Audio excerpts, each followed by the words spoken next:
Look at your fingernails. Do you make a fist or splay your fingers like a fan? Hold your arms out, palms up. Do your elbows touch before your wrists? Now, skip across the room. Now, stand on one foot. Say, boring. Say, fabulous. Have you ever ended a sentence with a proposition? When someone says, boa, do you see a large snake or a feather scarf? If a man on the bus touches your knee, do you want to say, don't stop, or don't stop? When someone yells, hey faggot, do you look?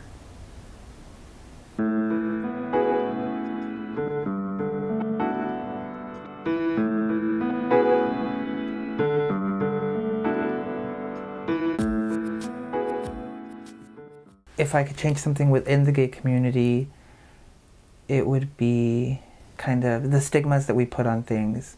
So to stop thinking people with HIV are lepers that we need to stay away from, or that leather daddies are weird and creepy, or that twinks are young and dumb.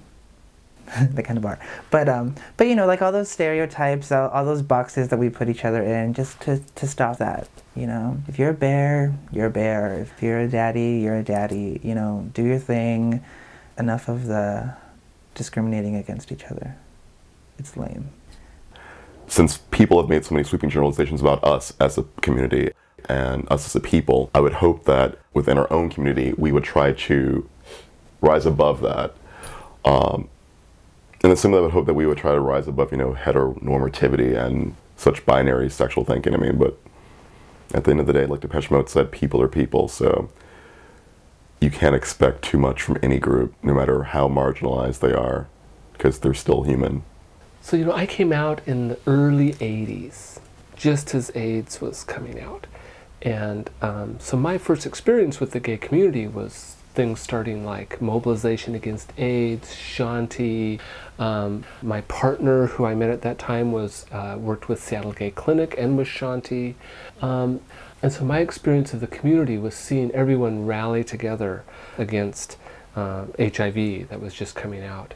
And then over time, that seems to have mellowed a lot, and a lot of my sense with the gay community has been more with people who are in couples and, you know, go out to dinner together and are having houses and homes, and some of them having children, others not, and more that sense of community, I guess, the more the homebodies, I guess, is where it's gone to as I've gotten older.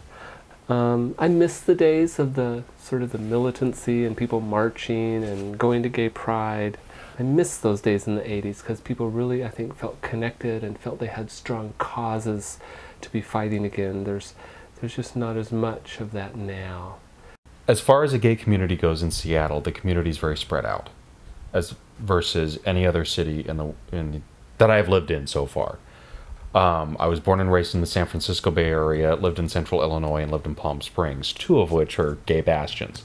So my perspective may be a little skewed. But as far as the community goes, I found it very hard to penetrate, as an outsider, to penetrate, to find out where gay people were, where gay people gathered, how to make friends here. And I'm still grasping at that 3 years later. Trying to find people, you know, who I can relate to. Maybe that's a good thing.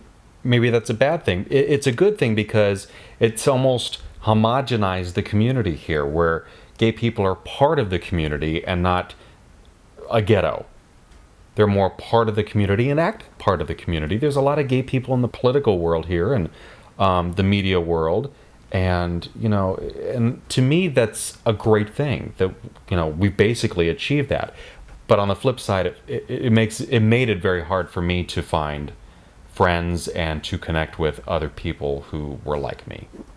So right now, it's in vogue to be gay. Everyone has their gay friend, you know, I mean, gay issues are coming to the forefront. They're at least being, talked about in government and in every major industry, whether that be like in the movies or whether that would be in equal rights within the company you work for in regards to insurance and benefits and whether or not you can visit a loved one in the hospital when they're deathly ill. I mean, so I feel that all of these issues are in the forefront, but they're not really being worked on. I mean, while they're being recognized, they have yet to be legitimized, and I think part of this problem has to deal with the gay community. I feel that it's kind of lost its focus. I feel that only a portion of it is looking to legitimize these issues, these things that really matter, and a lot of the other portions of it are going after things like making amazing prides, and they're apathetic. And I really feel that this is the time where we're in the limelight, where it's in vogue to be gay, that we can capitalize upon this exposure and push through our issues and make them legitimate and make ourselves equal in the community at large, in the United States community, the global community, not just our gay community.